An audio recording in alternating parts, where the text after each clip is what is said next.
Don't need my microphone. Don't need the mic when I'm on Periscope here. So, SNL.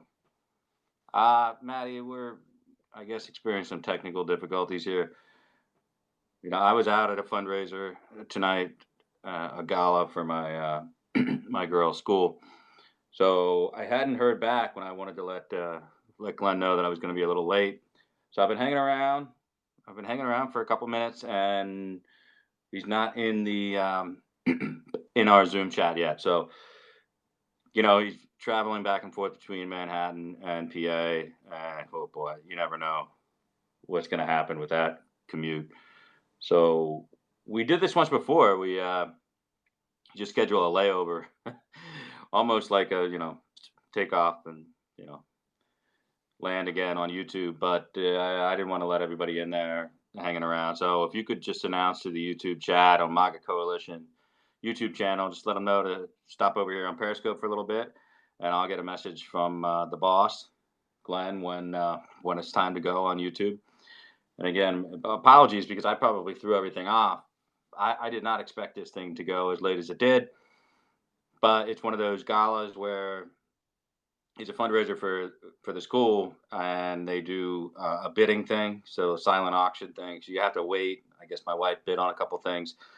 Nothing expensive, of course, but you have to wait until the end of the night to see if you've won. Oh God, you can imagine how much I love this kind of thing. Oh God, yeah, not my ideal Saturday night.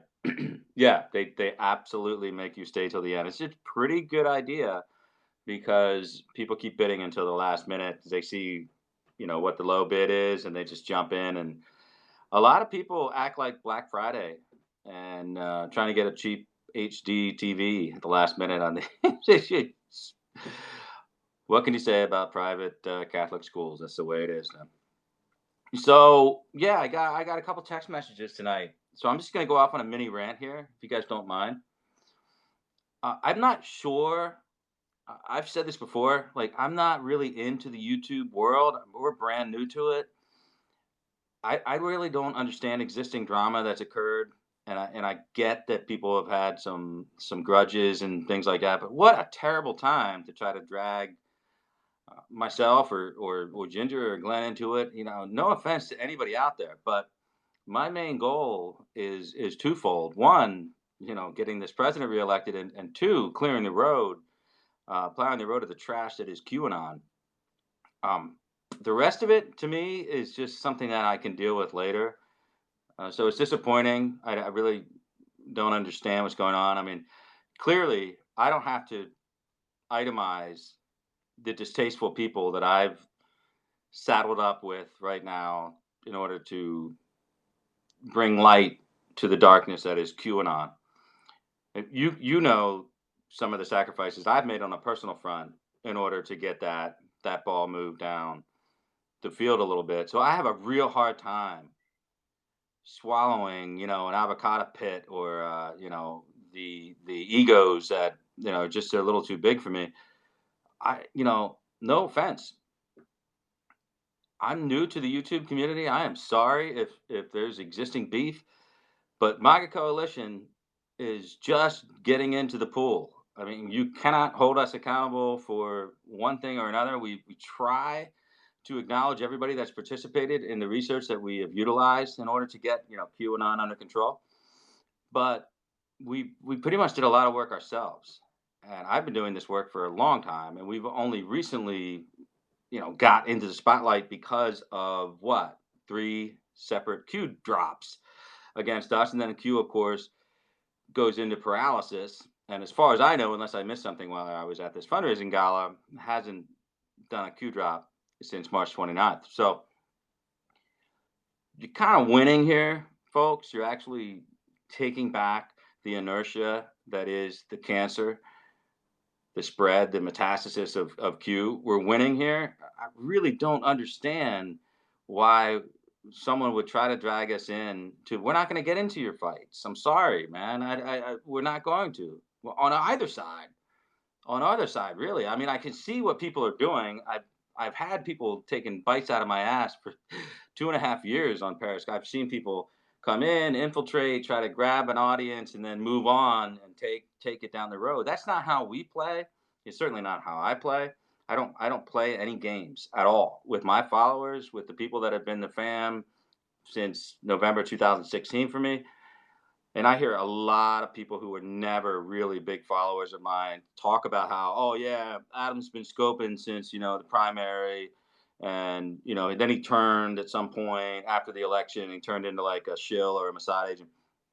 No, I wasn't scoping anywhere until the night of the election because I was on the campaign and I wasn't going to risk getting, any trouble for the campaign. I wasn't going to expose my face or anything like that until I was, we were out the door on the election. So the night of, so many revisionist historical perspectives have been visited upon the internet that I have choked a lot of it down in the vein of goodwill.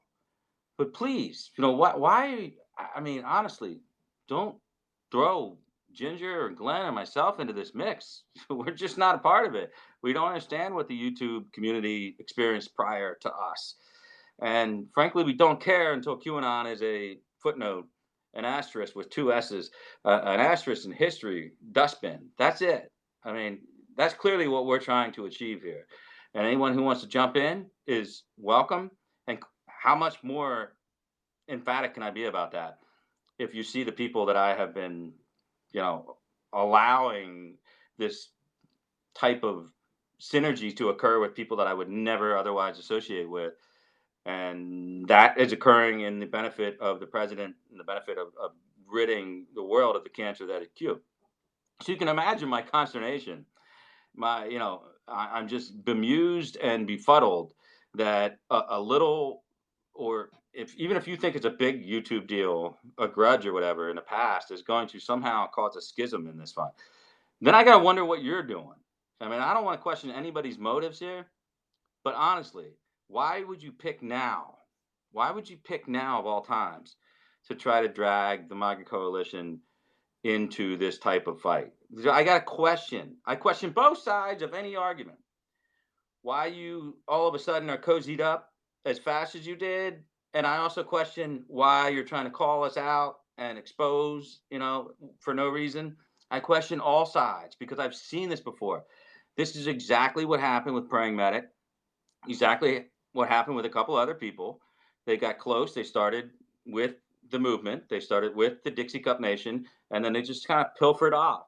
It's like developed their own property, so to speak, and took it and approximated what they thought they could get. And that was all fine and dandy because they all wanted to be bigger fish in a larger pond, I guess. And they were smaller fish in the pond that was Dixie Cup Nation at one point. I don't begrudge this type of behavior on a legitimate front. I begrudge it when you start to weaponize it, like Praying Medic did when he turned to this Q LARP. I mean, that's a bridge too far for me. So you can imagine, literally, you can imagine my just total. I'm just puzzled. I'm just a little bit frazzled by this whole. Hey, Adam, so and so is saying that you and Glenn are, here and here, and so is also saying this. You don't keep. I mean, we really don't care about the dramas. That if Glenn can get along with somebody who said the things about him that the person that I shall not name did, and work with that person now, do you think we care about your beefs that you've had in the YouTube past? We don't care. I mean, if Glenn can work with the person that I'm describing, that I won't name because it doesn't exist to me, but the things that were said about Glenn personally and Ginger and myself, but I don't really care. I mean, but to unite on the mission of deconstructing the cancer that is Q. So you will never, trust me, I don't care what happened in your YouTube past. You will never get over the hump of what was done to the MAGA coalition by some people that are now joining the efforts to kill off the cancer that is Q. So you're not going to get anywhere with me saying, yeah, but so-and-so said this about me a year ago. I don't care. I don't care. Talk to me when Q is dead, rotting, and washed up on the shores while we're reelecting our president. And talk to me then. And so I hope nobody takes this in a personal way, but I am not a man that minces words. I am not a man who is going to take an abridged version of history. Do not fuck with the efforts that have gone so far spectacularly in ridding the world of the metastasis that is Q. Do not bring your petty ass grudges in either side. I don't give a shit. I'm pretty sure that we know what we're doing. I'm pretty sure that I've researched out everything. I'm pretty sure that I've acknowledged the people that need to be acknowledged, helping proven what is right and what is wrong. But I don't take anybody's word for anything anymore. I just don't. I'm not taking anybody's word that so and so started Q for this, or so and so can still, bring up a Discord chat log, or that. I don't really give a shit, because you don't have your eye on the goal line. Me, I'm a free agent. Come in. I'm just looking to win. I'm just like, how can I win? How can we win this argument against a target on the back of the president, which is QAnon? So I'm a free agent. I'm dropped in. I don't really give a shit. I'll use the Steelers team analogy. I really care what Ben Roethlisberger did to Le'Veon Bell or Antonio Brown. I come into town. I want to win a championship for the Steelers. I really don't care that there were dust-ups about locker room leaderships, or so-and-so said this about you. We're all supposed to be on the same team, but I don't subscribe to monolithic thought either.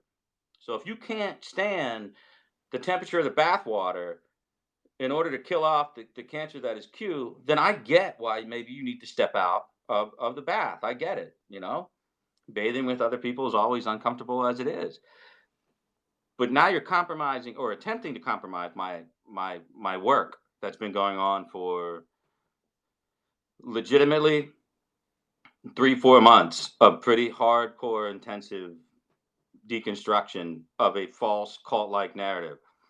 And you want to drag petty little things into the mix, and I'm not going to fall for that. And my peeps, as you can call them if you will, my peeps, my fam, everybody who stuck through thick and thin through all the fucking disingenuous bullshit, all the people that have come and gone through our ranks, good riddance to them.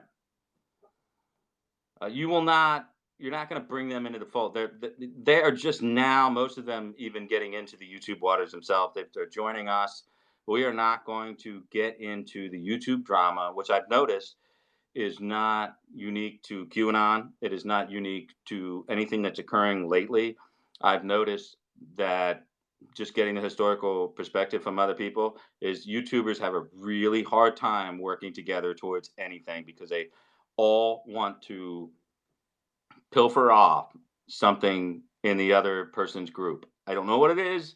I'm not trying to isolate anyone, but I think you and I know who you and we know who I'm talking about. A couple different parties that are involved here, and parties that are aligned with so and so, and parties that are aligned with so and so. I honest to God hope that you can look at us like Switzerland in this point, because I know riding the fence is never popular. Riding the fence is a move that I have never advocated before. Like, I don't like people who generally don't pick a side, unless there's an instant right now where the larger picture is killing off something as cancerous as Q, and you're asking me to pick sides on a year-old YouTube fight. Well, then I gotta disengage, because there's nothing that's going to take my eyes off of that focal point on the horizon, which is, getting rid of something as heinous and criminal and fraudulent as QAnon. So I've got to free the boomers, baby. I'm not here to mediate or pick a side on any YouTube's fraud issues, or anybody's fight over whatever the fuck happened, And I'm belaboring the point right now because I want to be emphatically clear here. Emphatically clear. Don't bring it to me. I am standing by and watching people work in concert with us who have said the most disgusting, stupid, horrible, ridiculous lies about myself, my family, and I am standing here like this, allowing it to happen, because the greater goal is getting rid of QAnon. That's the greater goal. The fraud that is QAnon has to go. So I will sit here and go clang, clang, clang with the trolley. All right. After a couple years of vicious, stupid lies, which nobody could possibly be dumb enough to believe, that are said about me. And I've got pretty thick skin. I've been involved in politics. I've said it many times. Couple of decades in politics, and you got leather skin. All right. It's like Komodo dragon skin. You're not going to get to me. If I'm periscoping, you should probably not, just send me a text if you're ready. If you're ready, that's cool. But I'm periscoping, so you're going to kick me. So let's just keep our focus. I have dealt with ridiculous, stupid people telling lies about myself, my friends, my family. I've overlooked all of that in order to get QAnon in my sights. That's where my sights are. That's where my sights are. QAnon. So don't you think trying to drag me into YouTube drama is probably a little bit far ashore? Why am I having to talk about this anyway? I'm not going to talk about it again. I'm not going to talk about it again. And I promise you, we're not going to spend our time on the new YouTube channel navigating any existing YouTube issues. Be a bigger person. Be a bigger person for now. Settle your scores later. And certainly don't try to settle those scores by using my name, Glenn's name, Ginger's name, or MAGA Coalition, because that's just not fair. That is just not fair. I mean, if you feel that in some way you haven't been credited properly with some investigation that you did into Q, or that we cited something that you feel is proprietary to you, then certainly let us know, and we will, acknowledge. But I know that hasn't happened, because I've been doing this for months and months and months. I've done a lot of this work, and I don't care if other people say it. I don't care if other people take the MAGA Coalition's work and use it on their YouTube channels in order to kill off the cancer that is QAnon, because that's the greater good. So basically, we're trying to inoculate a larger portion of the Trump base so that they are not infected or imperiled by QAnon. So how foolish would I be to take a parochial stance, and that I will only give that inoculation to the people that I want to be inoculated from Q? It can't. It would be a crime against humanity, as Q likes to say, if I decided, all right, I'm going to be parochial with this shit. It's not a parochial thing with us. It is, if you have a treatment, if you have, an antidote to the Q cancer, put it in the public water supply so everybody can freaking drink it and get better. That's the point. That's what I want to say above all else. Don't try to be parochial with this shit. I'm talking about everyone on both sides. I'm talking about everyone on both sides of the issue with QAnon in the YouTube community, and I'm also talking about people that are on the anti-Q side of the YouTube. Don't bring this shit to me. So Glenn's going to tell us what's up, and maybe we'll jump over. So Glenn will be on in 3 seconds. Hey, brother, what's up? Well, we were just doing one of our layovers, hanging out, talking about some shit. You back in town? I'm back, and I don't know. Do you want to do SNL this way, or do you want to fire up the other thing? It's up to you, man. I'll leave it up to you. We can put it into the crowd and give a 1 for YouTube. If everybody wants us to move over to YouTube, we'll take a vote. Push 1 for YouTube, 2 for Periscope.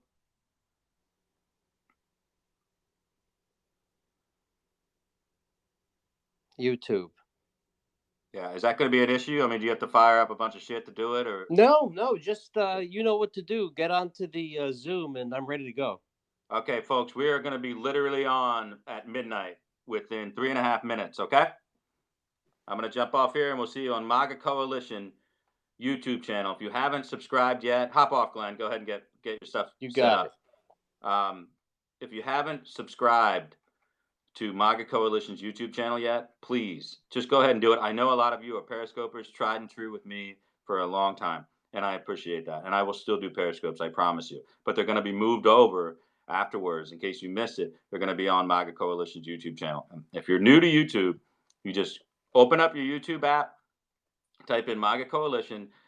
We'll be the first one that pops up. Click on it, click subscribe. Well, sign in if you're new to YouTube. You have to create an account, subscribe, and hit the little bell, and you'll know every single time that we're on. And sometimes we will not be on at regularly scheduled times.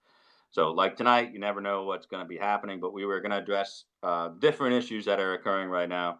I think I said my piece on the YouTube front, and I think it's pretty clear that I might be more effective talking about that on Periscope rather than having to belabor the fact on YouTube, because we really are trying to avoid the petty little differences, because in the grand scheme of things, killing off a cancer like QAnon is way more important. We need to inoculate. Okay, we got an antidote here, which is the truth. The truth is the only antidote to QAnon.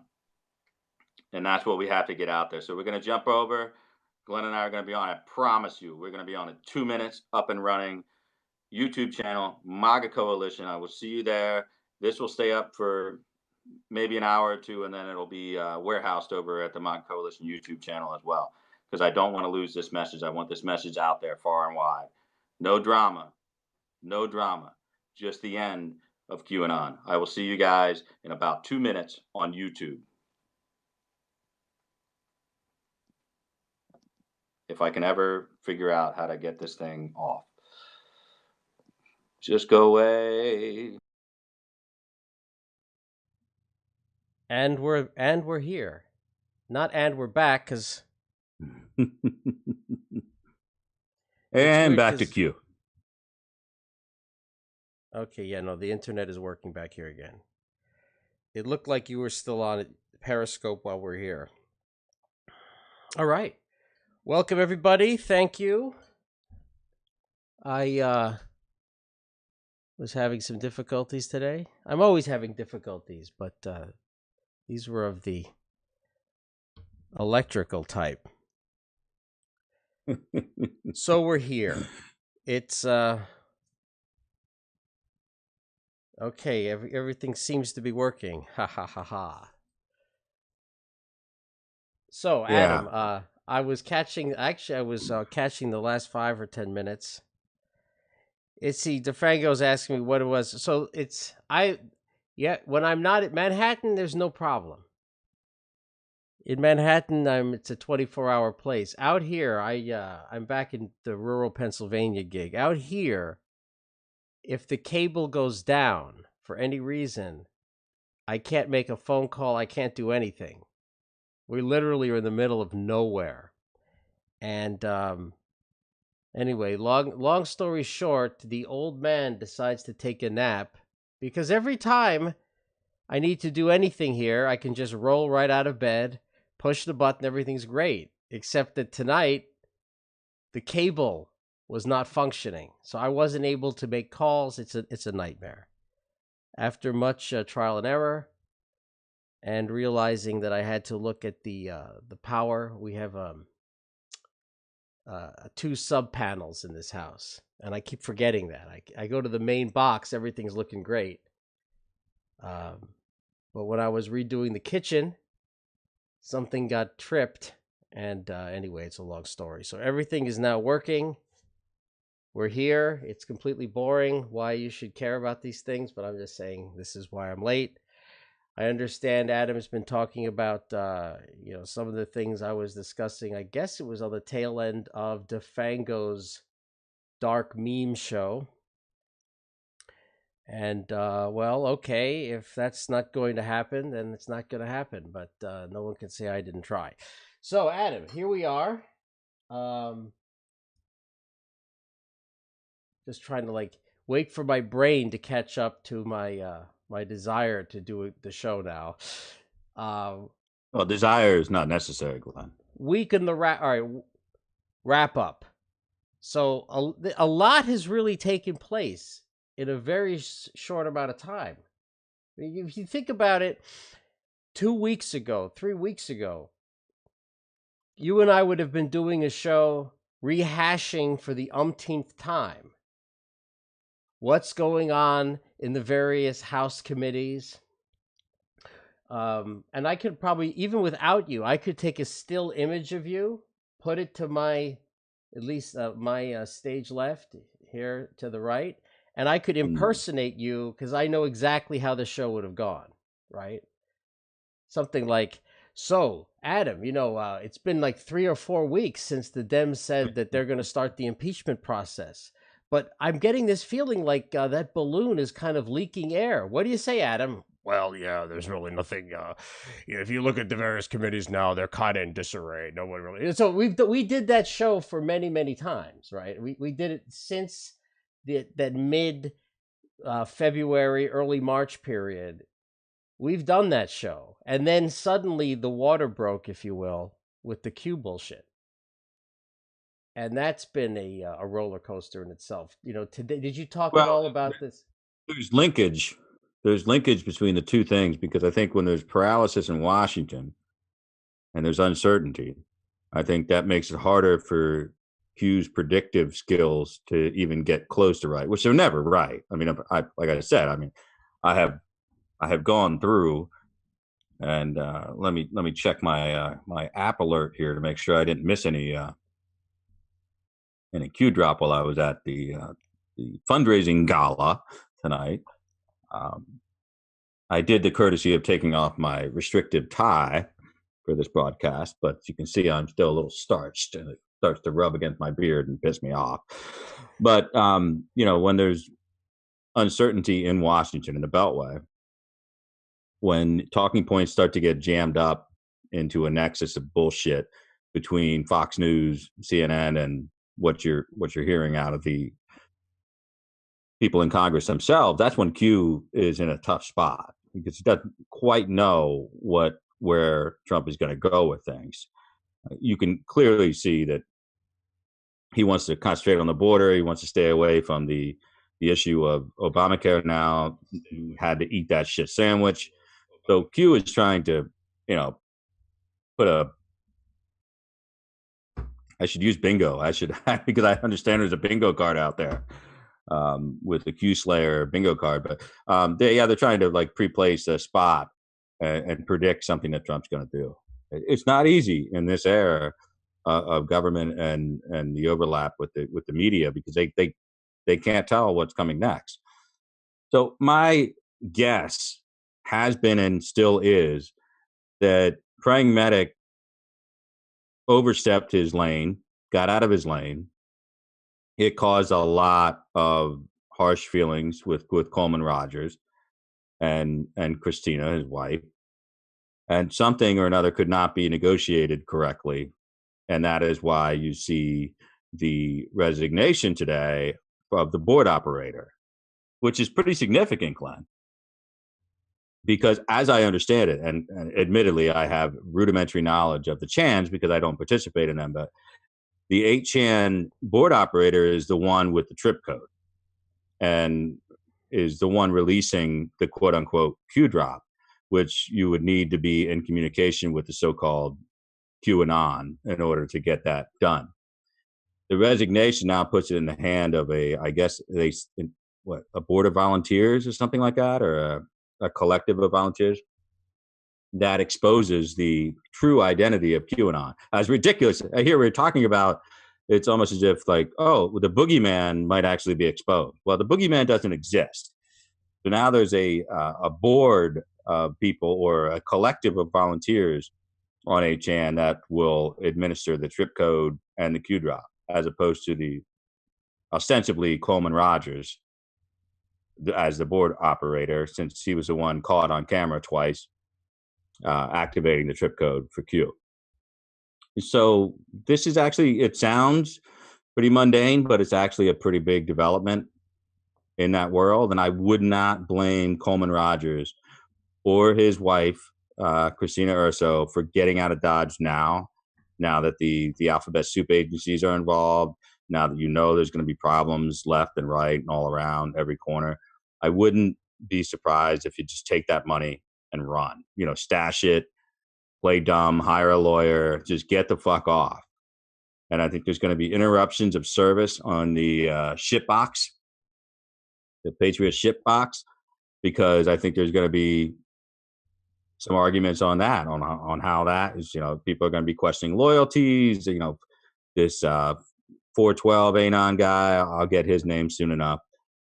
He's going to be upset because his cash flow is going to be curtailed. And the quickest way to get people to turn on each other is always, historically, since biblical times, is money. And it's going to come down to money.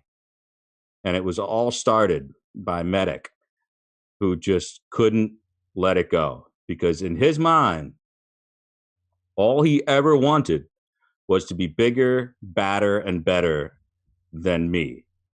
He wanted to just take that slot and shove it in my face that I wouldn't come along with him on this LARP. And I'm not a guy that beats his chest and talks about this shit. It's not a bravado thing with me. That got him out of his lane. And then it threatened the meal ticket for Coleman Rogers. That combined with the 8chan New Zealand connection and the coming trial for Kamala in killing the Gambino crime boss. We know Q is going to be brought up in the defense, which is going to be pretty interesting because they're going to be looking for quote unquote Q experts in discovery. A lot of people are going to be exposed. We know for a fact that the feds have been looking at 8chan pretty closely, only because they want to find out the people that were participating actively with the live stream execution of 50 Muslims in New Zealand. So you've got like this confluence of events, and not the least of which is tax season. And the fact that Medic has been exposed, so much so that you and I deduced that he actively sought out a real attorney and changed his disclaimer on his website. None of these are inconsequential or insignificant developments. You can't say that we are not closing in on the game here. We are closing in on the game. Telescopic, we can see it, and it's got to be disconcerting for them. I think all of this is correct. I think throw into the mix the uptick in reported incidents that that 8chan, the number of handshakes they've had with government. You've got to wonder, in the month of March, how many times did the U.S. government make a complaint, and about which boards? And so, was there a tip-off? If you're a board owner and you're hanging out in the sewer in the Chans, and the ownership, has to basically start giving information to the feds, do they give here's just an open-ended question. I don't know the answer to this, but do the owners of 8chan tell the board operator, we are currently in some kind of dance with the various agencies, and we have been court ordered to give information on your board? It would seem that's a reasonable assumption, right? Unless it seems to me, if the government is investigating you personally, then they're not going to tell you. No one is going to tell you. They're just going to collect. They're going to get a judge to sign something, and they're going to start collecting information on you. But if it's not you per se, but let's say your property, something's being done with your property, you may or may not be complicit in it. Do they tell you? I don't know. It's all of this seems kind of odd. Like, why suddenly resign?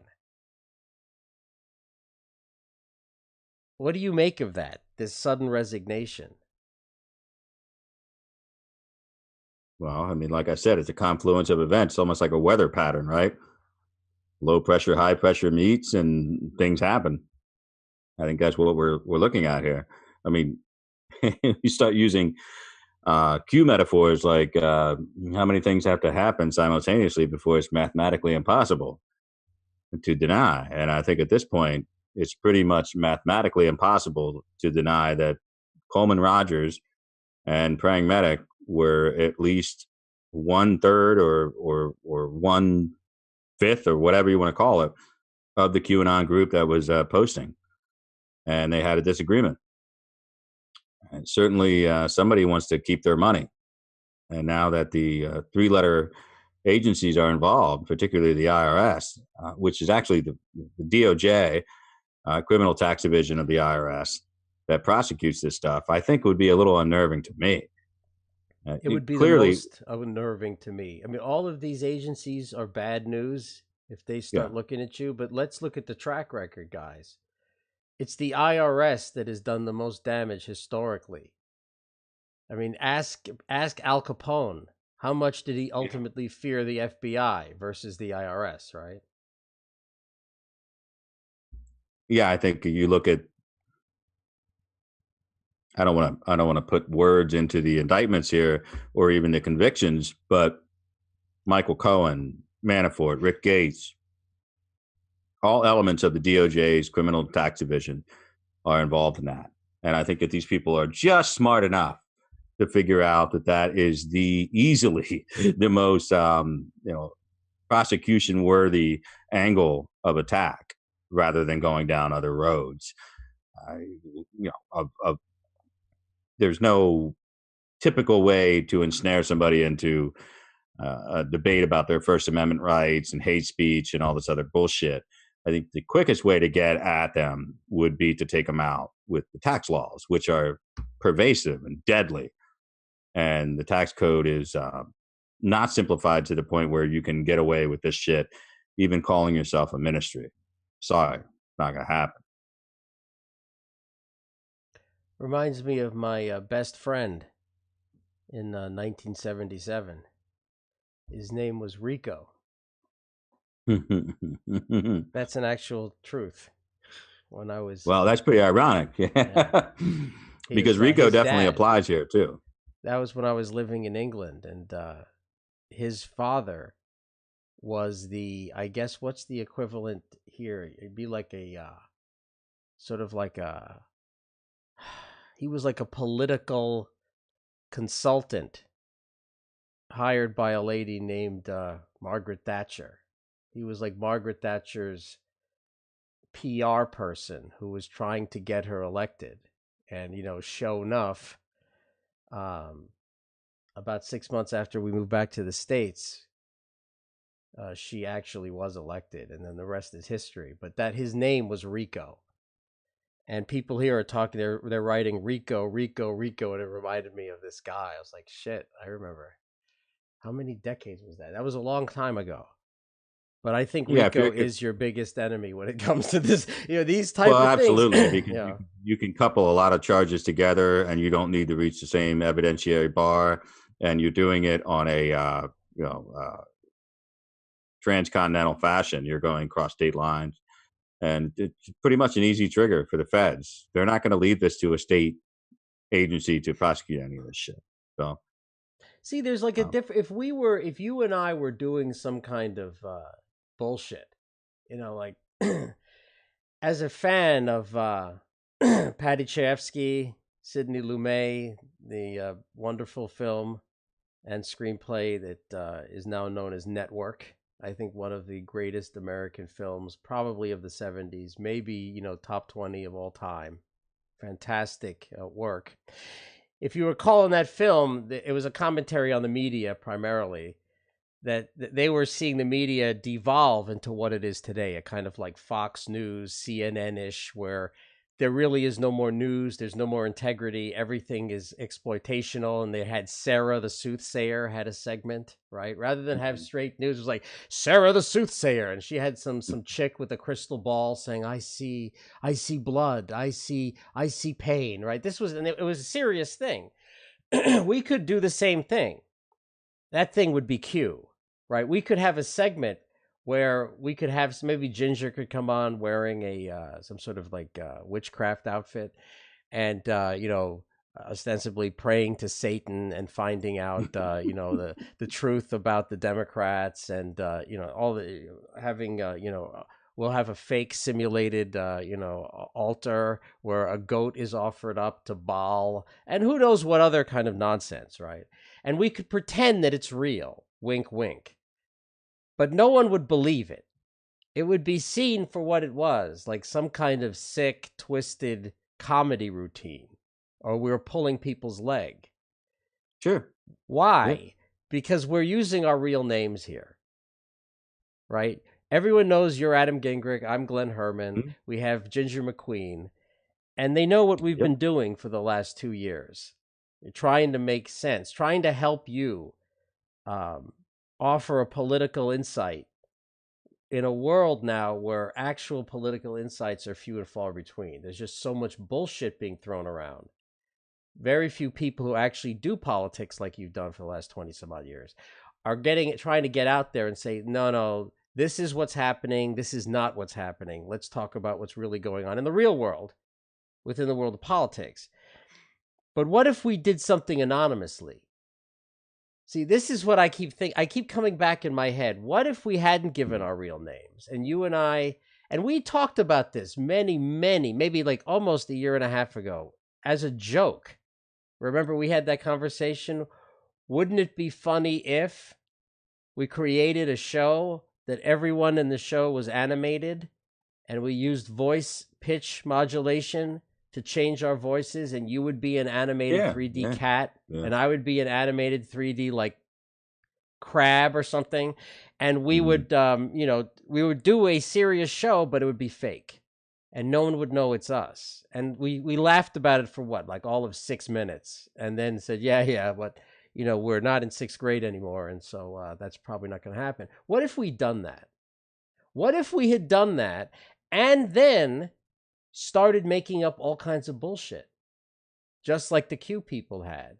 And what if we had raised hundreds of thousands of dollars because it became a sort of like a grassroots firestorm?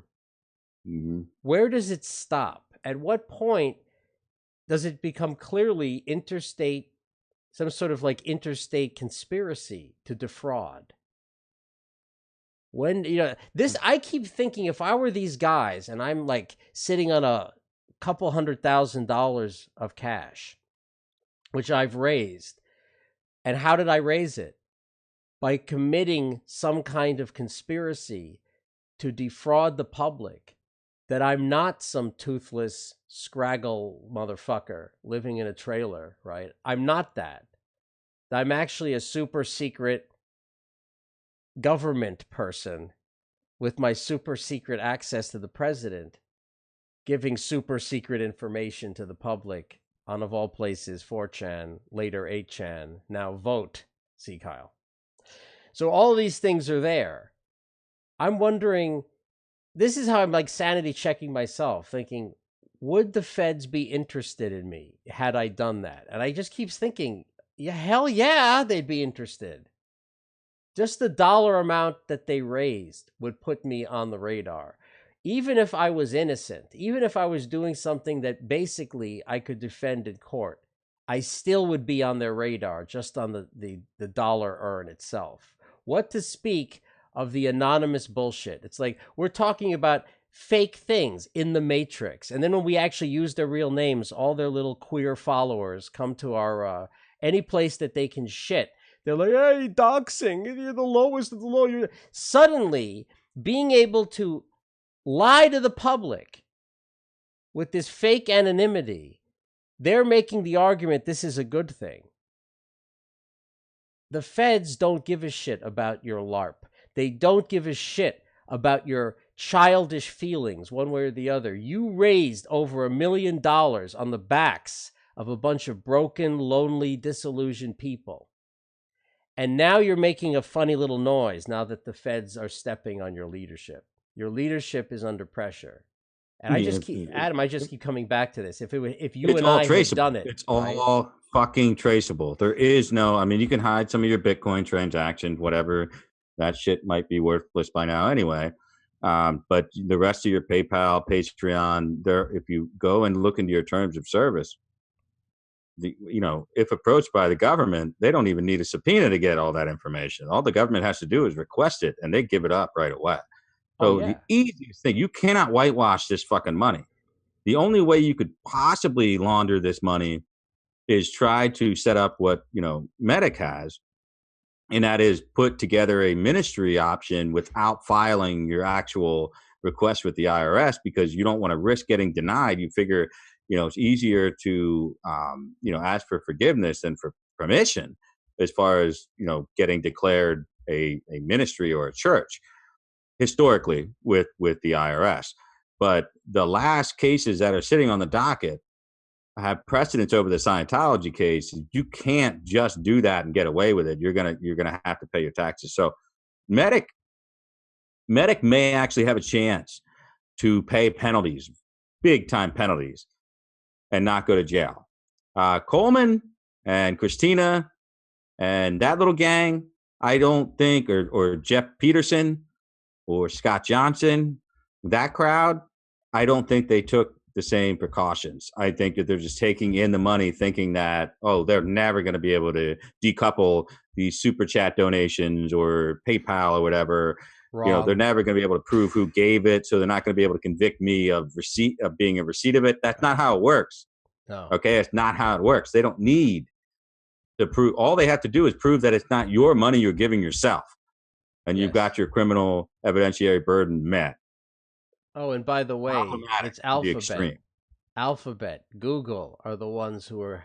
You're going to tell me they don't have all of this data? The kings of data don't have it? They may not That would give be it like to your me. third backup. You wouldn't even need to go that far. I mean, they would be so willing to give you up. I mean, platforms like this, are you kidding me? These HB1s that are working for these platforms, they will give you up in a motherfucking heartbeat because they consider you fascist freaking Nazis, and they want to see you pay. They know how much money you're making. Patreon, PayPal, all these individual sites know how much money you're making. And when the IRS asks for it, they're going to get it. You can't set up PayPal or Patreon that doesn't come back to an actual bank account. And if that actual bank account doesn't have your name on it, or if you're dumb enough, your wife or your girlfriend or your buddy that lives on the same block, they're going to roll over on you just as quick as shit. You're screwed. You're screwed. And if you're waiting for a random act of violence, guess what? We've already had a few. And I think that finally Coleman Rogers, dumb as that motherfucker is, realizes that maybe if he gets out now before somebody else is killed or before something else is crazy is said on the shit box, which is all being recorded, by the way. I mean, how many people do we have recording everything? How many people do we have in all the chat logs and Discord and everything else? I mean, of course, we're populating Adam, half their movement. Ask yourself if they get a federal judge, right, from the bench issuing a demand that YouTube hand over even the shit that you deleted. You seriously think that shit's not getting handed over?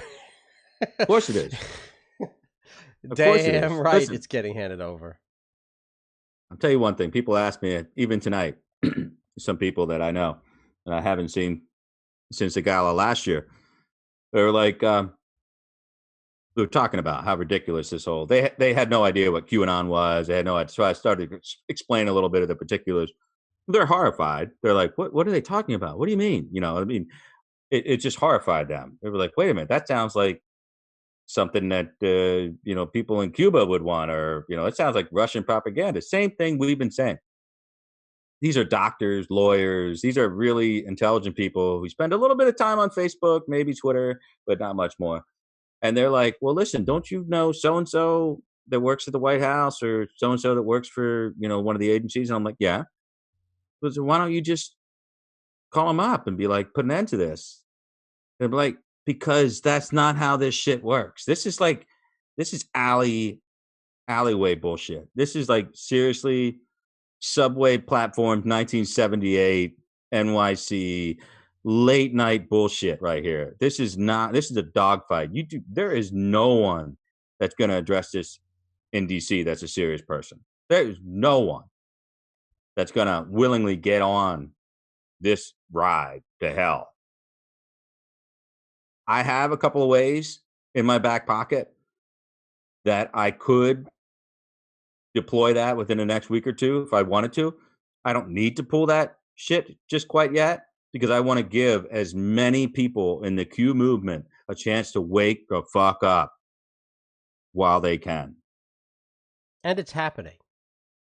That's actually It appears happening. so. I'm seeing in the last 2 weeks people coming in that I've never seen before in the chats claiming that they were involved with Q, but all of this, the drum that we've been beating, it's having an effect. And that's what that's why I'm in this. I want to save some people the trouble because when all is said and done, there is no QAnon. If you actually believe there's a QAnon, it's like trying to argue with somebody who's intoxicated. I don't drink, right? It's been a long time since I've gotten drunk. And so I'm always the guy who's trying to argue with somebody at some kind of event who's had too much to drink saying, I'm not giving your keys back. No, man, I'm not giving them back. Right? You're trying to talk to someone who's really, really wasted. What's the one feature of that conversation? They keep saying, it's like you make a decision with them. Yeah, you're right, man. And then they're right back to, where's my keys? I need my keys. It's like a never ending conversation. It's disjointed. Right? It's completely discombobulation. Yeah, It's there's like no benefit in get arguing with someone who's intoxicated. You can't. You have to wait till they sober up. Otherwise, it's a waste of your time. Even the best verbal judo, which you and I are both crafted in such, will not take permanent effect for 60 consecutive seconds to somebody who's completely detached from reality. And that is a perfect metaphor for the deflection that I see within the QAnon community. I mean, I can't think of a better metaphor than that really drunk guy. In some cases, it's not even a guy that you would hate. No. It's a guy that you would normally like, or maybe you're friends with them. But once they get into that punch, you want to get away from them. You don't want to be around them. You got to figure Albert Einstein, if he was 3 sheets to the wind, would be an unintelligible idiot. But this is that's just an anti-Semitic comment, Glenn. I cannot support that. One of my dad's oldest friends, his name was Arthur Allen, Dr. Arthur Allen. He wrote the premier textbook that every medical student has to start. They start their medical career reading a book called The Skin by Dr. Arthur Allen. Dr. Arthur Allen was best friends with Einstein. And before Einstein fled from Europe, they would sit in cafes in Paris, drinking coffee and sketching each other. And I remember going over to his apartment on Mercer Street in the 1970s, and he would pull out a suitcase filled with these sketches, both the sketches he made of Einstein looking at him and of him of Albert Einstein looking at Einstein. I was fascinated by that because Einstein was already dead by then. Actually, I think Einstein was already dead. And you think about this stuff, like who is it that are making who knows who? So for you, maybe in 10 years, Adam Gingrich will be this famous guy, who's doing these shows with all these famous political people. And I'll be able to be that one guy, some unknown guy, say, I knew him. Me and Adam used to do this thing on Periscope way back when in the 2018. I used to be a contender. I tell you, that Adam Gingrich, when he was still calling me back, so Albert Einstein used to drink beers with Dr. Arthur Allen. I know this because my dad was best friends with him from his University of Chicago days. These are little points of interest. They don't really mean anything. But I know that Albert Einstein got tipsy a few times in his life because when him and Arthur Allen would hang out in Paris, while Einstein was waiting to get a visa to come to make some deal to come to the United States, he was hanging out. So if he got wasted, we know they consider him one of the smartest men to have ever lived. Mhm. If he was wasted, how smart? Do you think that, after 18 whiskeys, that Einstein could even speak credibly about his unified field theory? Or would we be having the same conversation that I have with people saying, I'm not giving your keys back, man. No, I'm not. I want the keys. You can't have the keys. You're going to give me the fucking keys. No, I'm not. No, Albert, I'm not going to give you the keys, dude. I'm not. No, you're not going back to Germany. Hitler wants to kill you. I'm going back. No, you're not. You're not going back, and you're not getting your keys. Dr. Allen is going to walk you up to your little crap here in Montparnasse, and you're going to go to sleep, and you're going to sleep this off, Mr. Einstein. And then maybe in the morning, we'll get you that visa that you need so you can help us with our rocket program and bomb. We need to make a bomb and show the Japanese how teppan steak can actually be made en masse, huh? But this is a little history. So I've got to wonder, when people are intoxicated and they're not making any sense, this is how I see most of the Q people. Like recently, for people who want to know, why do I close comments on all of our shows? I don't know. I wanted to bring this up last night with DeFango, but the conversation got Well, I don't think you did on the last video. I heard you left them I've open. left. All right, I decided to leave them open on one or two. As What an interesting experiment that was. Right. The experiment was this. These idiots keep saying, they say it almost like it's part of a religion. Like when you have these weird religions that will say, well, as we all know, we all worship goats, right? They are so far in their own echo chamber. They're making statements like, well, we have 100,000 people in our movement. And I'm thinking, okay, how do we test that? How can I test to see how many people are actually in their movement? And so I thought, you know what? Let's do the Brian Cates show is a great example. Brian Cates is one of their favorite people. He's like their guy. So let's leave the comments open for the Brian Cates episode. Let's see, after 2 or 3 days after hitting Brian Cates, how many dislikes can they rack up through word of mouth to come and downvote us?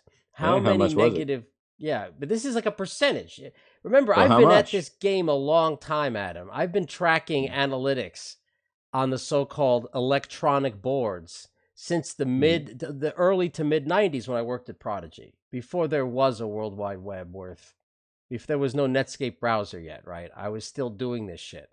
And so there's the old days, we would say the 20% rule, which was for every one person that calls in to a show, the understanding is they represent 20% of the people, your actual audience listening. So only 2 out of 10 people will call the show. So if you get 1,000 callers a day, of which 10 make it on the air, but if 1,000 calls are logged of people who wanted to get in, then you just use simple arithmetic and you can figure out what your audience is. So I'm thinking the same thing. I'm going to use the same 20% rule. And I noticed they had maybe 10 people come in and 60 downvotes. You got to wonder with the downvotes, how many are duplicate accounts, sock accounts and whatnot. So I'm thinking their actual active number of people that can do something. We've already discussed, you and I privately, this echo chamber they're creating to try to trap older people, in their Discord chat servers and on the Patriot Soapbox, to create a beautiful environment for a certain group of their people to make donations. It's like fish in a barrel. But then there's beyond the scam, the monetary part of the scam, you need an army to defend it. And I think they began to believe they got high on their own supply. It's clear to me that they got high on their own supply. And somewhere down the road, they started to believe they were Legion, that they were like this easy mobilized army. Like, the way NYPD talks sometimes. We're the 3rd largest military in the NYPD is the 3rd largest military in the world. Except that if they were an actual military, they'd be wiped out. See, they're talking about numbers of bodies. But if we threw the NYPD into an actual war situation, how long would they last? I'm not thinking they would last very long, right? With against another military. They're a police force, for God's sakes. But the way people talk within NYPD, they actually, you can see some of them believe that they're a real military. They do. I know that they do. Not everybody, but some of them actually are deluded. They think they could be a real military.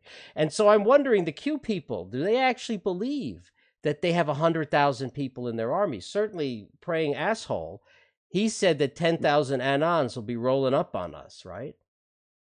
But I've seen nothing to indicate that they even have anywhere near 1,000 people. What to speak of 10,000 people? And the results of my experiment, which are now over, is I doubt they even have 100 people that can be mobilized. It's a complete shit show from beginning to end.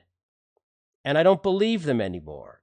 They can barely muster 60 people to downvote one of our most bombastic videos to date, where we are like taking the shiv and sticking it, between the second and third vertebrae. What's the best they can do? After 3 days of telling people, you go downvote them, go get them. 60 downvotes? That's it. You know how many negative DMs I've gotten from this Q thing? Let me guess. One. I got it tonight. More than. I got a few more. I've gotten maybe about 3 or 4. I'll read it to you. This is not an army, man. It was devastating.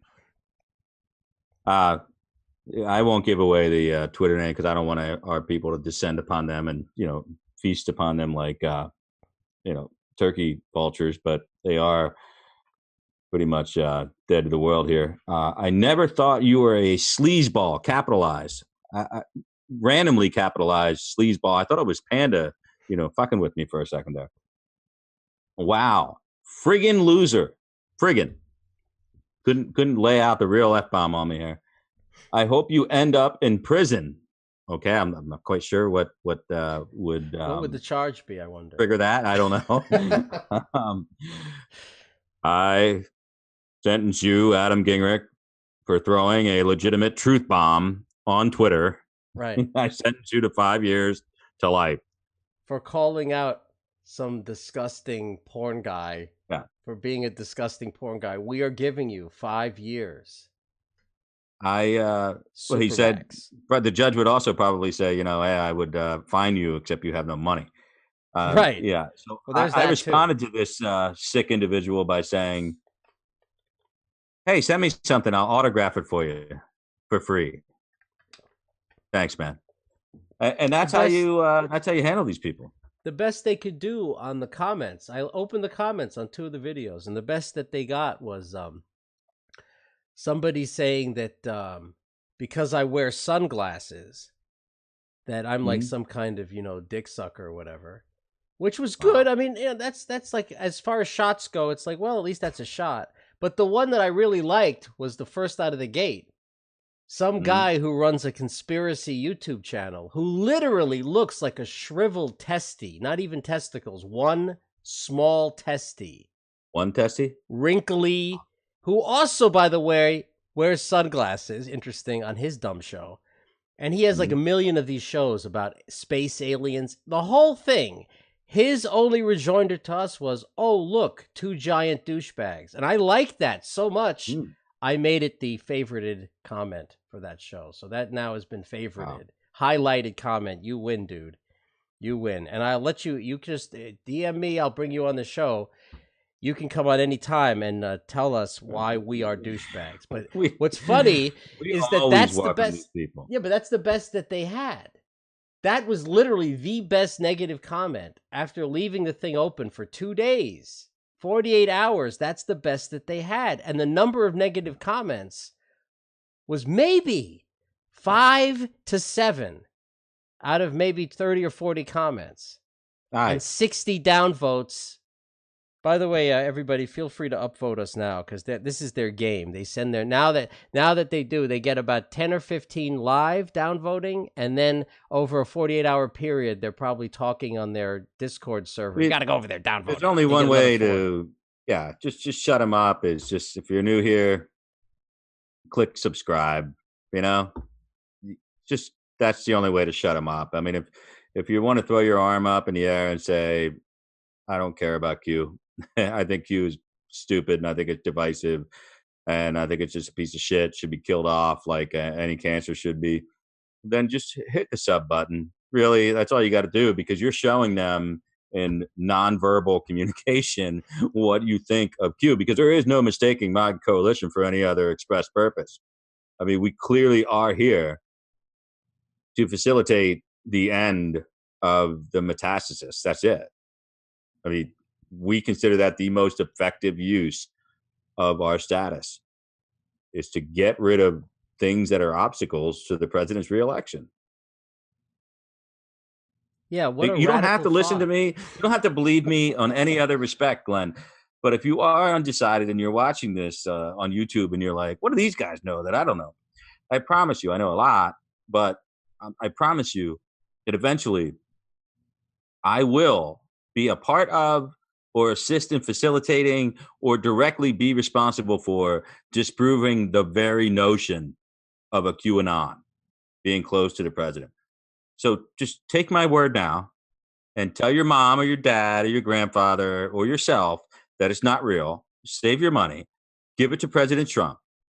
Give it to the 2020 reelect instead of giving it to glazed donut praying medic David Joseph Hayes, a complete whack job loser, foreclosures, stalking and harassment of his ex-wife, domestic violence of his ex-wife, all public record in Thurston County, Washington State, I want to say.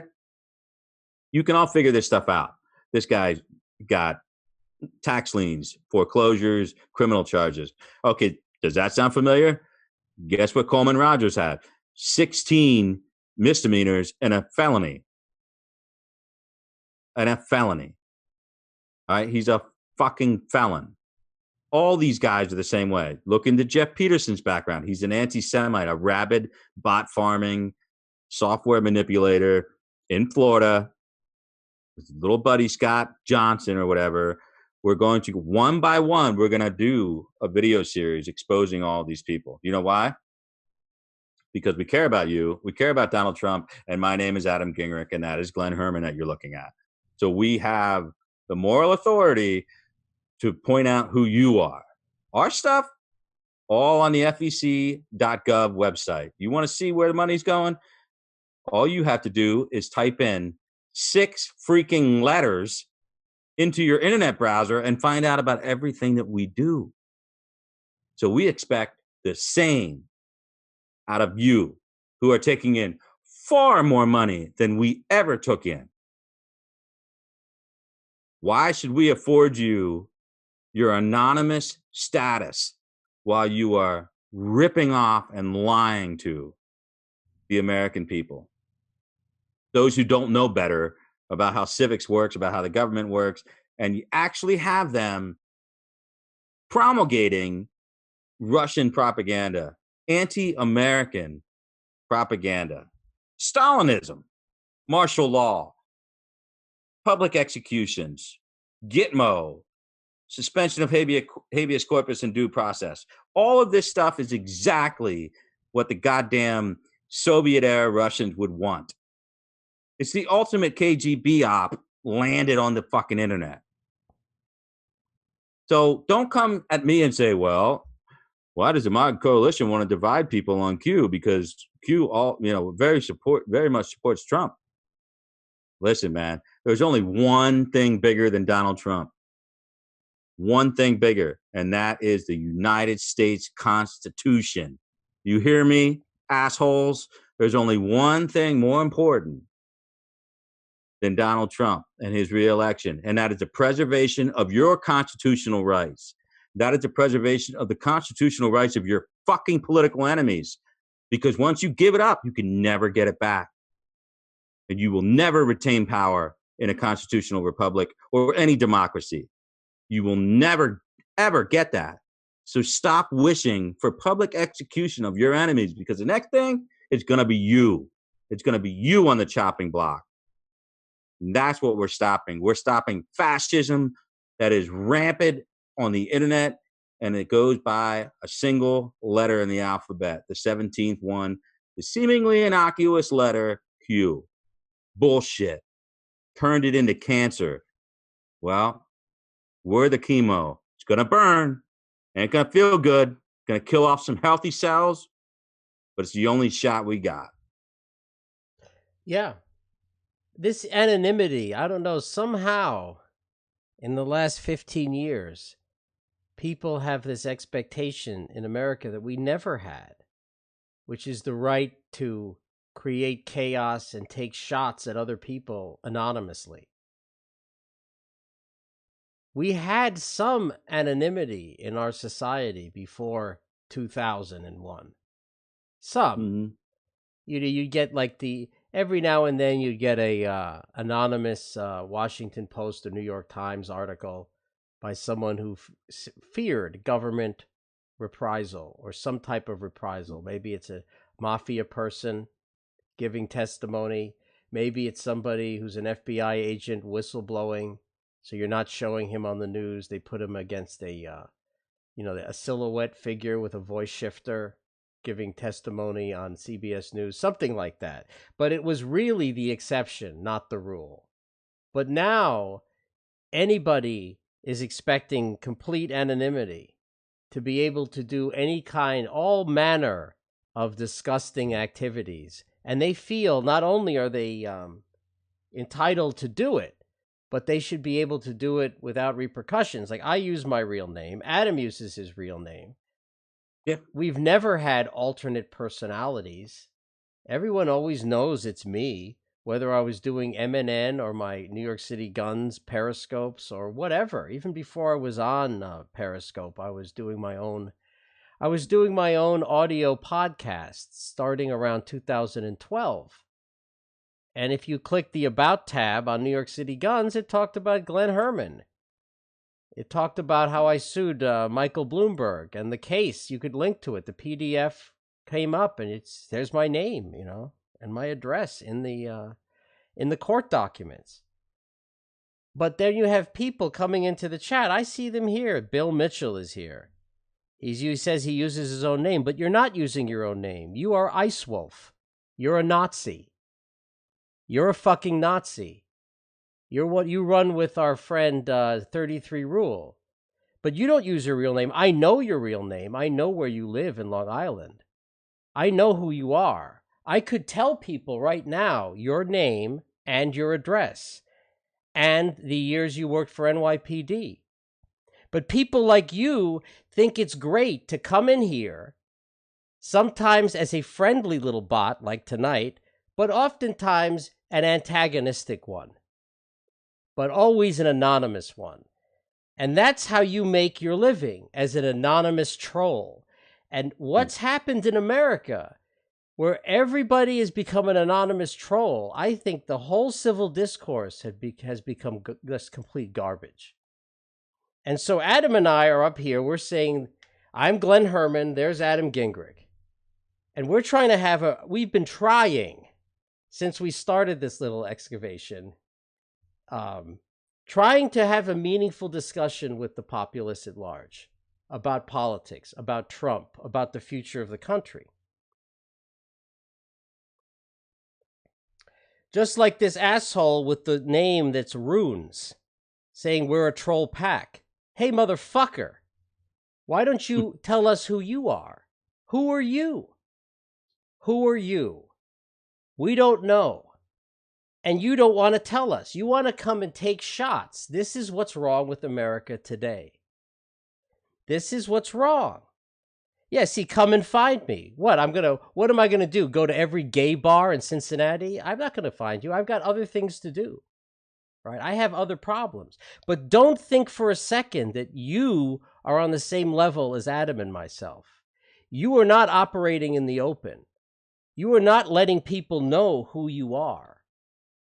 You think by hiding behind a fake account and taking shots that that's somehow legitimate. I don't think it's legitimate. Well, give me the name.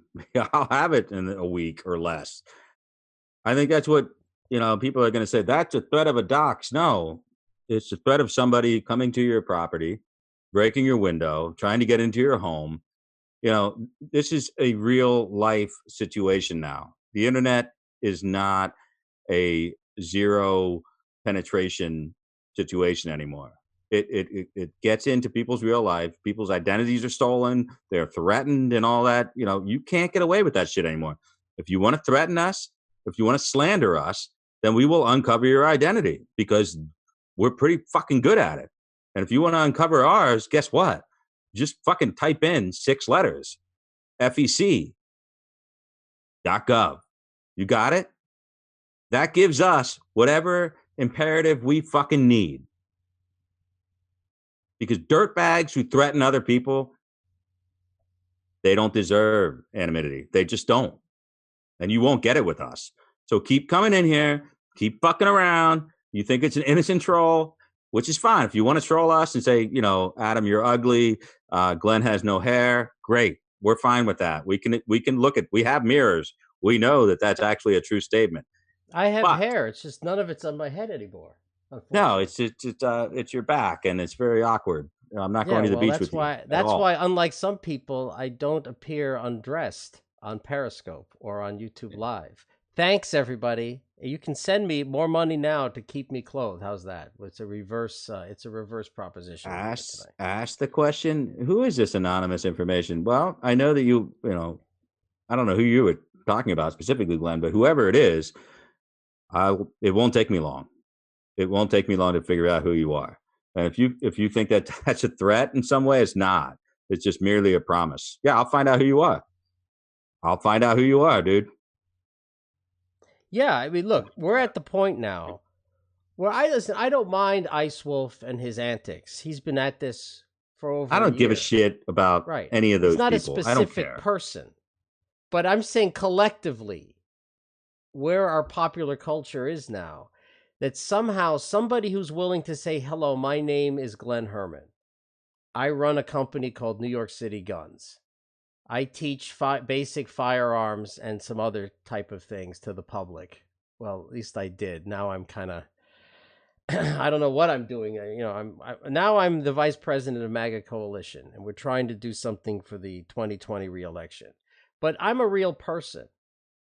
Right? My name has been, for the entirety of my life, Glenn Herman. Just as Adam, I didn't invent some name to come on here. That's my name. And so I have the balls to tell you, my name's Glenn Herman. I'm vice president of the MAGA Coalition. If you go to MAGAcoalition.com and donate $25, that money is being looked at by me, Glenn Herman. And I have to file FEC reports with specifically... Ginger McQueen has to sign off on them, but I'm putting together all the financials for her. We're real people. I'm not some account using runes, some unintelligible bullshit, taking shots, or some neo-Nazi living in Long Island, some stupid retired NYPD guy who got hurt on the job. His foot got run over by, how pathetic are these people? Who really is a Nazi, who does YouTube videos under an assumed name of Nazi flags and talking about the Jews and all this. That's his life, but he comes in here as an account called Bill Mitchell because it's funny. None of it is real. Why can't he come under what is his real name? I know his real name. I know where he lives. I know his wife's name. I know his kid's name. I know every fucking thing about this guy. So why doesn't he, if he's so proud? 5 letters, Glenn. Shame. 1 word, 5 letters. Shame, because he can't stand up. He can't stand up and take his fucking hood off. You can't take the hood off, bro. If you really do hate the Jews and you got a Zionist freaking thing up your asshole, then go get a permit from your local fucking counselor and go out, or your township manager, and go out and march on the streets, you piece of shit. Yeah, well, everyone is the same garbage. His neighbors are all Jews. His employer is Jewish. So what kind of asshole is working for the people he hates? Self-loathing None asshole. of it makes sense to me. And so they come in here with their fake accounts, ha ha ha. It's all a game to them. It's all a game. But it's not really a game. I think as a country, I've had it with this kind of bullshit. And what's happening with 8chan now is going to be I think I don't know about you, but I think it's one of those moments in history we're living through where our republic is going to claw back some of its legitimacy in the next couple of years through the courts. Yeah. That I don't think it's healthy that you can just that have like 40% of the population hiding behind this like anonymity and poisoning and lying and defaming. It's like we've created a society where everybody is a toxic troll. It's not healthy. It's not healthy for our political discourse. And certainly, having these alternate entities, it's like anything else. If you let freedom exist in its entirety, 100%, you'll end up with some kind of anarchy. There's always that push pull. You go back to we talked about this once before, but there's an episode of Always Sunny in Philadelphia where they decide, any restriction of freedom is un-American. And so they decide to make the bar, Patty's Pub, the ultimate expression of freedom. And by the end, it's completely out of fucking control. And they make this very simple deduction that you just made, that, you know what, maybe there are some restrictions needed for things to work. It's a great episode. I know it's not a conservative show by any means, but it's I think of maybe season 6, maybe 5. But people should definitely check it out. I think the episode is called Charlie Goes America All Over Your Ass or Everybody's Ass or something like that. But the point is, and I'm going to wrap it up on my end pretty soon. I'm tired. It's been a long fucking day. And I've been on, since 20 after 11. I don't want to bore people. But I will say that we are going to get episodic with this. We're going to address these challenges one at a time, because I think the biggest obstacle that Glenn and I have had is trying to conquer all these battles in one evening, and then it becomes lost. It just confuses people. The names get jumbled. And I think the best way to do is isolate these people, as we did with Praying Medic, David Joseph Hayes. That's the first one, correct? And then we move on to, what's the fallout? And now you looking into James Coleman Rogers and Christina Urso.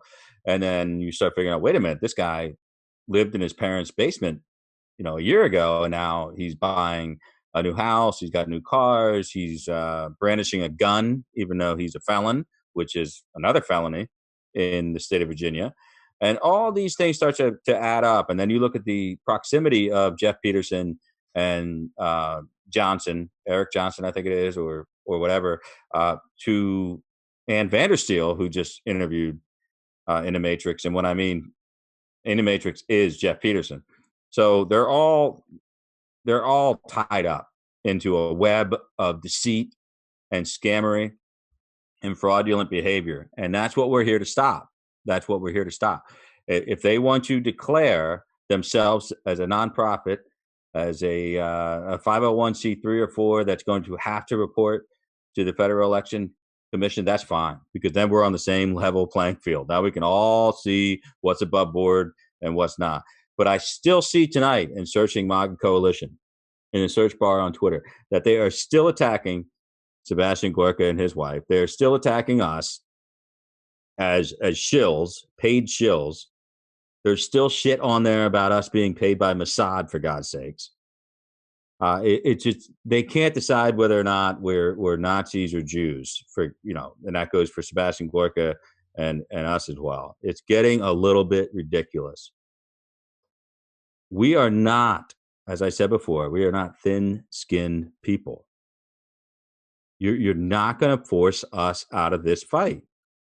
We're fighting for something that we thought was the number one thing we could fight for: the presidency of the United States of America. We thought that getting Donald Trump elected again would be our biggest goal, until we learned that fighting just to preserve the reputation and functionality of the United States Constitution became under attack. And that is our preeminent mission as well.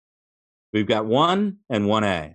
1 is to preserve the United States Constitution from being besmirched, if not undermined. by the QAnon freaks and their shit show.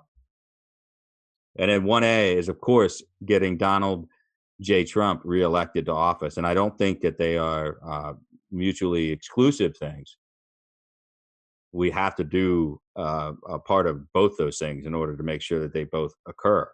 Because God knows a Democrat president right now at this point in time would strip our constitutional rights, but not nearly as much as what these asshats want to do inside of our own theoretical base. And I am very dubious that the numbers meet the merit, Glenn. I mean, even with the bot abilities that In the Matrix has and all these other people that have been part of the baking quantity of the QAnon phenomenon, I think that the Russians are definitely involved in this. Now, I'm not Adam Schiff.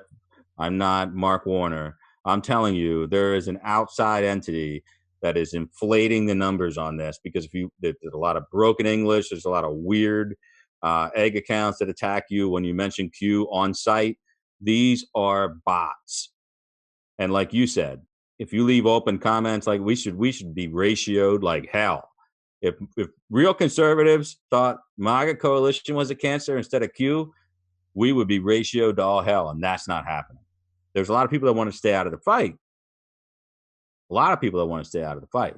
They're afraid to retweet or like something that I put out there, or you, or Ginger, or anybody else, because they don't want to get targeted by the bots, which is pretty sad. But I get it. But that's intimidation also. That connects with what I was talking about, this anonymous army using intimidation tactics to chill people's ability to speak freely. In a in a democratic republic, this is like poison. See, look, Bill Mitchell, Mr. Icewolf, threatening to dox. I'll fucking dox you. Is that what you want?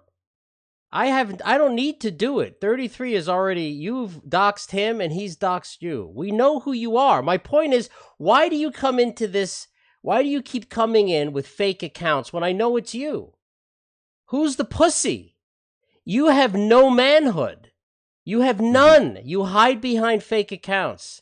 If you hate Jews and you hate blacks, and you do, I have so many videos. Maybe I'll show those videos one of these days. We'll see who the real Ice Wolf is. You can't come on with your real name. I have opinions. My name is Glenn Herman. For the last 2 years, I come into the public. Here's me. I say what I think. I stand behind it. And when I've been wrong, I've admitted it. You have done nothing like that. What do? You make a million fake accounts. You do these YouTubes with the Nazi paraphernalia in some like filthy basement. Is this a guy that gets on Periscope to this day and whines and complains about 33? Yeah, well, he has I don't understand their relationship. Frankly, who could? But they have some kind of relationship. I don't know what it is, but do they love each other? Do they hate each other? 33, he's insane. So I can't say one way or the other. All I'm saying is 382 people in here listening to you talk about 33 and Ice Wolf, which is like taking a piss in their eye, literally. I mean, there could not be a more irrelevant fucking discussion to be had. But so Ice Wolf, fuck off. We don't care. No, but it is relevant because it is what we're talking about. Here's a real life example. Give me his name and I'll fucking dox him right now if that's what it is. No, it's an example that you have somebody who for years has hidden behind fake personas online, yet he wants to be taken seriously. He wants to be taken seriously, yet he'll never. See, he's saying suck it at him, but that's the thing. Dude, I don't even see it. I don't even see the fucking thing. The thing is, well, this it's YouTube, but he wants to be taken seriously. You want to be taken seriously? Why don't you appear on social media as you? It's not a hard thing. Look, if you want to remain an anonymous troll, that's fine, but don't make the mistake that all these other people have made. All these Q people. They think in their minds, they actually began to believe they were Q, like there was a Q. There is no Q. There never was. There is a Coleman Rogers. We know that because we've seen his criminal record, right? We know There's a real Coleman Rogers. He has a wife. He has some friends. There's a David Joseph Hayes. He used to live in Washington, got a little trouble, got divorced, got in some financial problems, reinvented himself in Arizona, claims that he has dreams given to him by God. But he doesn't use his name. Nowhere on Praying Medic does it say, my name is David Joseph Hayes. I don't know what to tell you. Somewhere along the line, people in America began to believe that fake life was real, that LARPing, that dressing up as a Civil War reenactor actually makes you a soldier. It doesn't. Wearing a Captain Kirk outfit doesn't make you a member of the United Federation of Planets, and dressing up as a World War II soldier in some reenactment doesn't make you part of our military.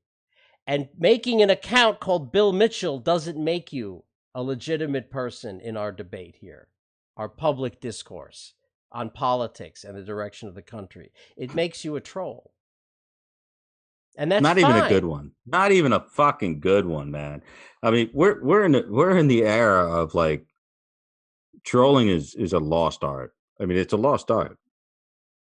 And the people that trigger other people with actual trolling are gone. I mean, either Twitter got rid of them or, you know, they're all populating Gab or Vote or whatever the hell it is now.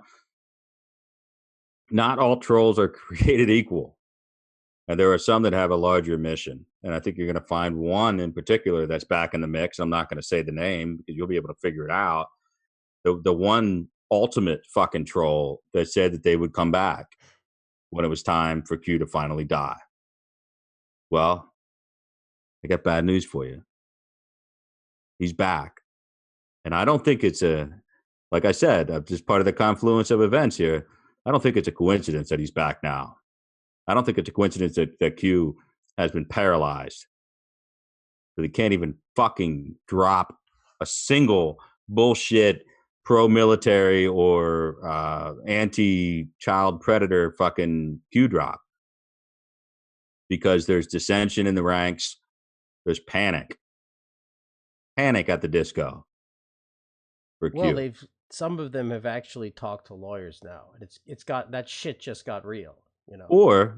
Or somebody talked to them and then they had to get an attorney. But either way, your point is relevant because they've been talked to by somebody that told them they should get an attorney.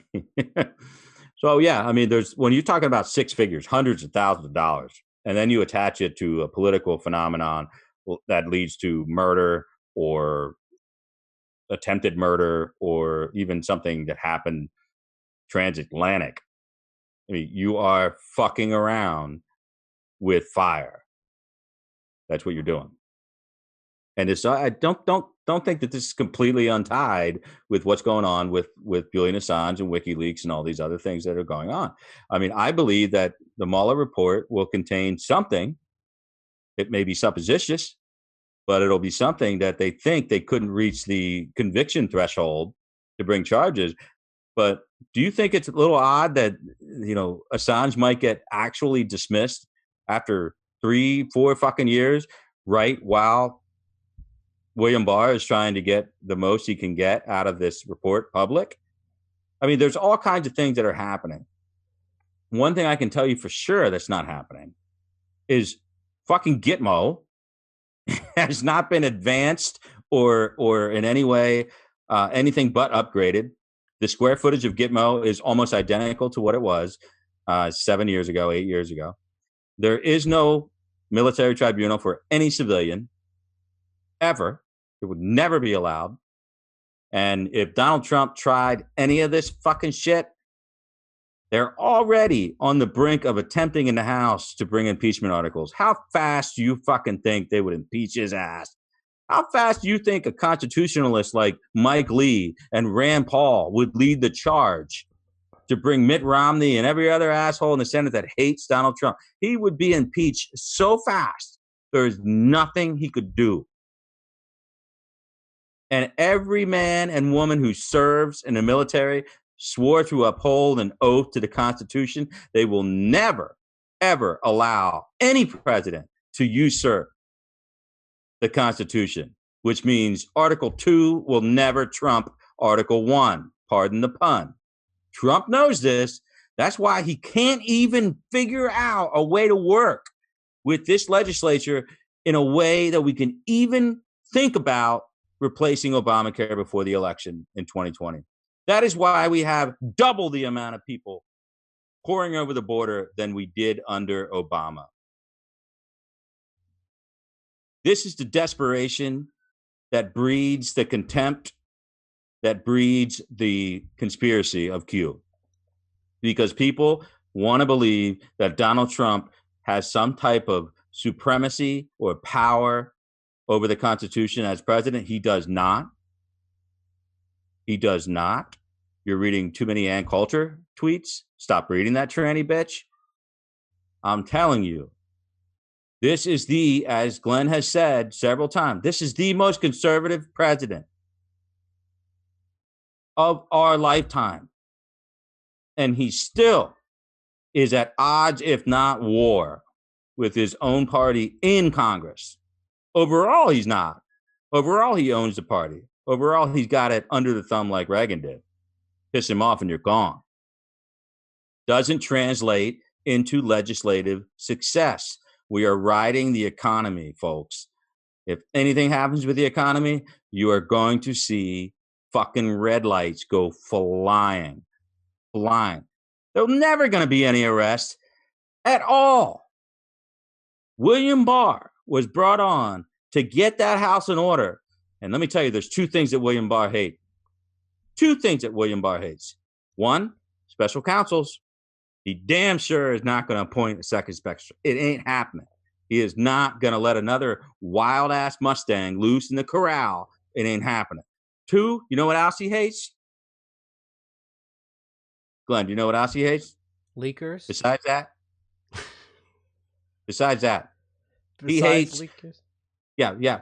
Besides the fact that he's never going to put a second special counsel in there, ever. He hates political prosecutions, period. Yeah.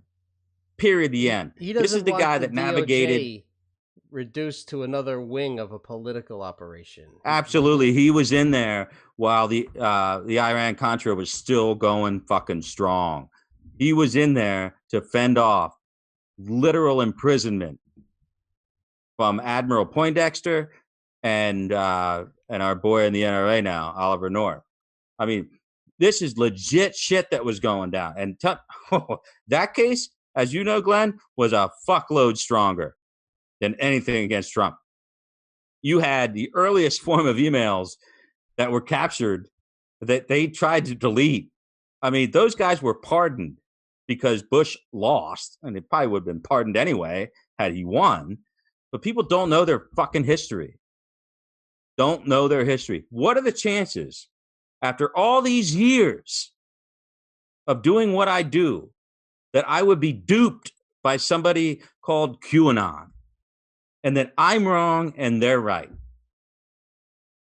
The chance, zero. Right there. Zero. It's not possible. Well, why doesn't he just say that he doesn't like it, disavow QAnon? What person in their right fucking mind? First of all, Sarah Huckabee has already said he doesn't stand for any of this shit, any type of political violence or whatever. When she was asked about Q and white nationalists and all the other shit, what fucking person? Not even Acosta, who knows it would embarrass the shit out of the president, to stand up and say, Mr. President, I understand that this QAnon figure says that you're going to imprison your political enemies and execute them in Gitmo. What say you, Mr. President? He knows that his fucking CNN credentials will be yanked forever and ever, amen, because that's the most ridiculous shit you have ever heard in your life. In your life, if you're listening to a fat, pudgy, out-of-work EMT in Arizona named Praying Medic, i.e. David Joseph Hayes, i.e.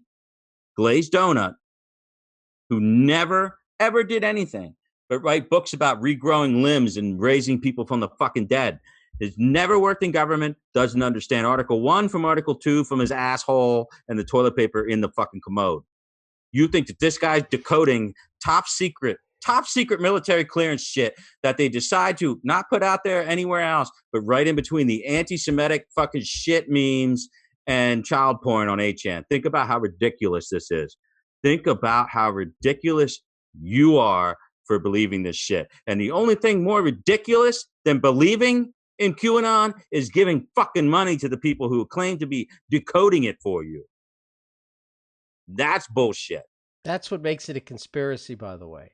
That's the conspiracy to commit fraud. There ain't no disclaimer. It's one thing if it's one thing if someone that we don't know is posting this crap, pretending to be some government agent, and then I become a decoder. That's one thing. It's another thing when I'm writing the crap and then pretending it's not me, and then I'm decoding it and making money off my decodings. That's the conspiracy. That's where these people are fucked. Because had they come out and said, we are Q. Hi, I'm David Joseph Hayes. Here's my bucktooth friend with his ugly wife. We are Q. This is Tracy Bean. She's part of Q too. And, David Joseph Hayes is being given visions of politics by Jesus. And then he's giving us his visions, and we are telling you what the truth is. They could probably get away with that. The IRS may not like it. We may not like it. But you know what?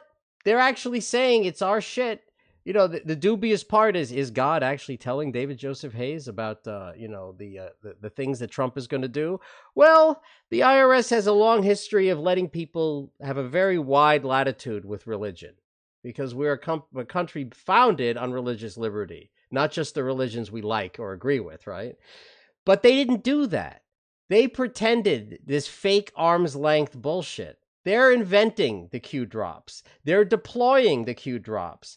Then they are creating a community of bakers and decoders that are profiting from decoding and talking about the Q drops, pretending they're not the ones doing the Q drops. That's how you're going to get screwed, my friends. That's how you're going to get screwed. You are manufacturing a fraud predicated on an intelligence leak, which is also a felony, by the way. So your predicate scam is built on another scam, which is actually a crime in and of itself. So we were compounding crimes here. All for what? This is the famous the famous throwaway phrase now. All for a LARP? Yeah, all for a fucking LARP. Yeah, goddamn right. Does it look like a LARP to you when you see these goddamn super chat amounts going to in the Matrix to Jeffrey Peterson and Eric Johnson, and you look at the David Joseph Hayes shit with the praying medic stuff? They're pulling in $10s and $20s and $30s and $40,000, 6 figures. You understand now, people out there? This is a compounded criminal conspiracy, and it goes across state lines. And there's a digital footprint for it all. And I will not sleep an entire night's sleep until all who are responsible are brought to justice. And bad news for a lot of you out there is that I do know the people in this administration. And that if I really called in a favor, I could zero delta Twitter fucking tweets from the president for a week straight if I wanted to. But that's not how this shit works. And I am not going to throw a fucking burning turd log onto whatever boat the president is on. I'm not doing it. There are better ways, more effective ways to kill this LARP, and I'm going to do it. And everybody who wants to be a part of it is welcome to join us. If you're going to stir up your own fucking drama, you're off the fucking boat, and you can go fucking swim to shore and find some new way to do whatever it is you're going to do. We are an FEC registered nonprofit. Every cent henceforth given to us will go toward the slaying of the Q fraud, and it'll be accounted for on fec.gov. And if you have a complaint, don't be like QAnon. Don't be stupid. Don't contact the IRS because they're going to tell you to contact the FEC. And maybe, just maybe, they'll tell you what a retard you are for calling the IRS on a nonprofit. Well, they probably won't because they're professional. Well, But when the phone gets maybe they hung didn't up, get my message then. one person in the next cube will be like, dude, you don't know they know the stupidity every day they have to do. Anyone who's worked help desk knows. We all know. It's a ridiculous thing, Adam. And look, we're saying something radical because there's a generation of people that actually think it's normal to hide behind this fake anonymous bullshit. It's not normal. This is like a new development, and it's not a welcome one in our republic. It hasn't been good for us, I don't think. Having the worst 5% of our society running wild, creating havoc with these fake personas that they demand to be taken seriously. Listen, they make fun of people like DeFango, Merlin DeFango, but he tells you what his name is. He's not lying to the public. He's like, yeah, my name's Well, Manny somebody else probably Chavez. said what his name was first, and he realized why fucking fight it. Yeah, well, no, look, everyone has a right to have a show and to have a public persona. If you want to have an alternate persona, but ultimately, if you're going to come into the public square and start making accusations about other people who are known, people who are using their real names, you should damn well have to use your real name too.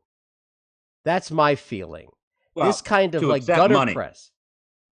I believe that you absolutely have to. That's where I Right. draw the line. Listen, if you want to get out there and do your own anonymous Periscope or YouTube, and you're not going to accept money at all, you disable super chat functions and you disable super hearts or whatever, bless you.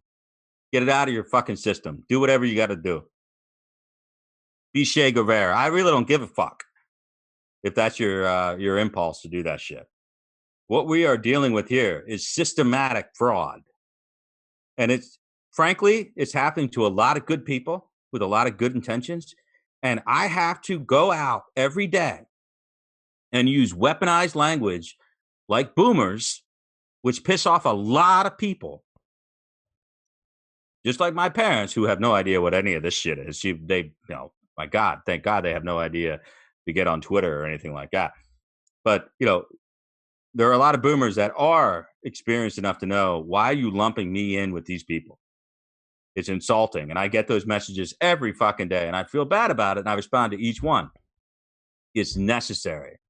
At this point, it is necessary weaponized language, because the people that are being snared up in this are not millennials. They're not Gen Xers who have an extra 50 to $100 to throw into a shitbox or in the Matrix or David Joseph Hayes praying medic YouTube super chats. It's people who have the fucking money. And to see them give it away in this fashion drives me effing nuts. You don't have to give it to us. You don't have to give it to us. Keep it for yourself or give it directly to Trump. Reelect Trump 2020. That's my advice to you. If you really hate Q, yeah, we've taken some abuse for it. So what? We have. Ginger, Glenn, myself, Doug Stewart, a lot of people that have worked with us. I don't want to isolate them here because I don't want them to get all the hate, but a lot of people have worked on this with us. My coalition, we're standing strong on this front. We're not going to move. So if you believe that Q is terrible and you want to go to MAGAcoalition.com, we don't shill for it. We prefer you maybe buy some swag that says smooch buffering or something like that. Whatever the fuck it is, it's you taking a stand. Subscribing to our channel, you taking a stand. That's what we're about. We need to show them we're not afraid. You know that Glenn and I are not afraid. I think we've made that crystal freaking clear. We believe earnestly that this is something that has to be done. This is not, what do you call it? Some vindictive mission for us. Because we could ignore it if we wanted to, right? The same way Bob Marley decided to, ignore the fucking little strange shape on his fucking big toe. Well, what happened to him? It wasn't the gunshots that fucking killed him. It was the freaking melanoma off his big goddamn toe. And that's what I'm worried about with Donald Trump. That's what I'm worried about, metaphorically speaking. causing trouble. It's the things you're not paying attention to that can be the metaphorical death of something, including a movement. So we're here. We're fighting hard. I'm agitated. I'm tired. I want to go to bed. So I am going to go to bed. So I hope that, Glenn has offered a slot to somebody else out there. I hope they take it. But I'm going to go out on a high note, Glenn. I'm going to go out on a fucking high note. I love how this channel has taken off. I freaking love it. I love the intensity of what's going on, fighting back, pushing back against Q. You guys make it, you guys and gals make it so worth it. But we will take every arrow that we can. Do not fear retweeting us or liking our tweets. Don't worry about that because we can tell you, and we just did, they're not real. They're all bots. They don't exist. There is no 10,000 8chan Anons coming after you. No. I got one DM. One. Yeah. There's like 60 Nobody's people. coming around. They've got like 60 actual people and a bunch of like sock accounts. That's it. It's all bullshit. Take your party back. Take back the mission to reelect your president. Take back the sanity.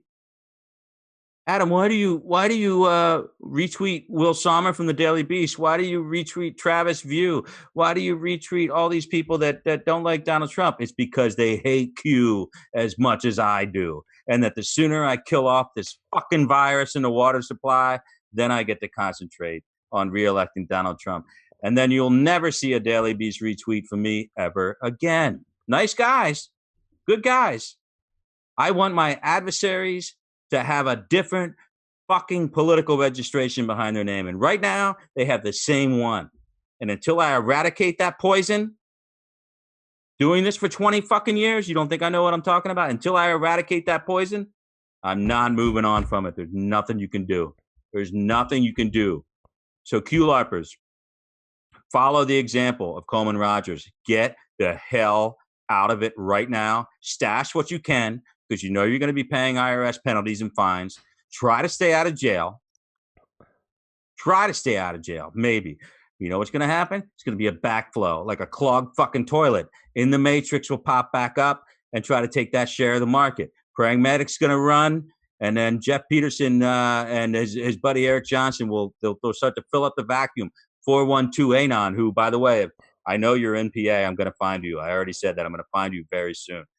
Those people will start to fill up the fucking vacuum of a clogged toilet, and the shit, the turds, will start to come back into the bowl.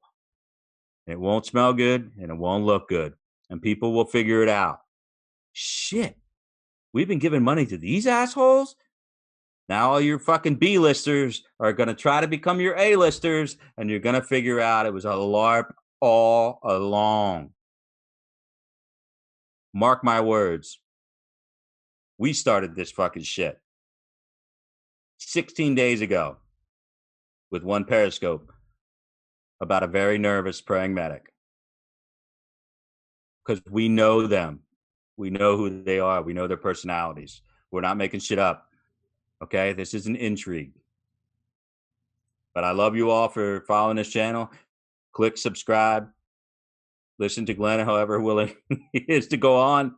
I'm out because I'm already so freaking tired and angry that I don't know what I'm going to say next. So I figure I'll just bow out right now. All right, Adam. Thanks for coming on, man. There goes Adam. So I have